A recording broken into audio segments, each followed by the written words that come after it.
Merci, Monsieur le Président. Merci, Monsieur le Ministre. Merci, Monsieur le Commissaire. Merci, chers collègues.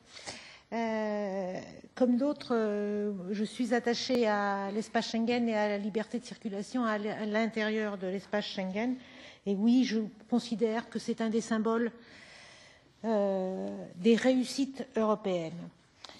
Je suis française et j'ai des interrogations sur le rétablissement des frontières et les principes de nécessité et de proportionnalité quand ils sont mis à ces frontières, notamment parce que mon pays, la France, a rétabli ses frontières, notamment avec l'Italie, que les contrôles y sont de plus en plus stricts, qu'on y voit des forces militaires dorénavant déployées et que cela ne me paraît pas correspondre à l'esprit de Schengen.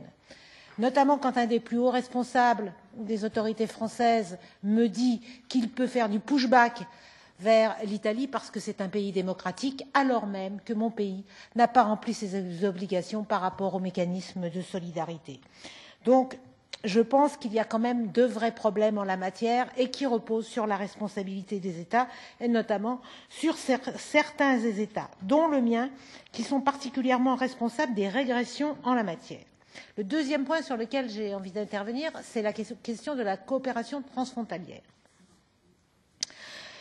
Je pense qu'elle est effectivement indispensable, comme la coopération à l'intérieur de l'Union européenne, qui malheureusement a encore beaucoup de défauts, même si un certain nombre de choses se sont améliorées.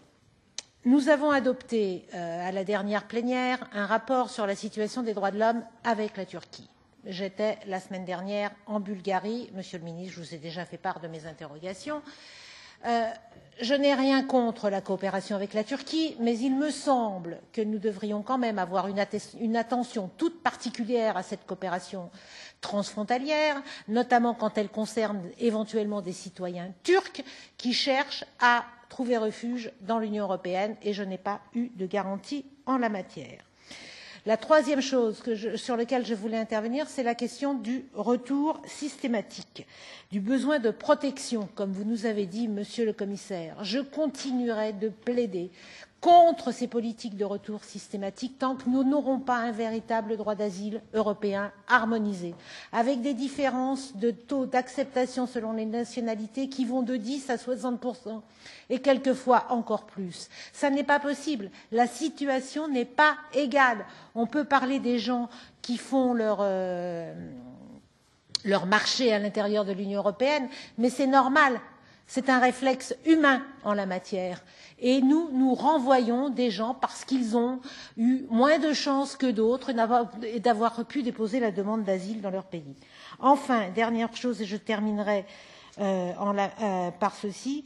Oui, je trouve que la question de l'entrée de la Roumanie et de la Bulgarie dans l'espace Schengen est une nécessité absolue. Je vais vous faire part de ma récente expérience. J'étais en Bulgarie, j'ai donc été contrôlée par les autorités bulgares pour monter dans l'avion vers l'espace Schengen. Je suis arrivée en Autriche où on m'a recontrôlée puisque je venais de Bulgarie, qui n'est pas dans l'espace Schengen.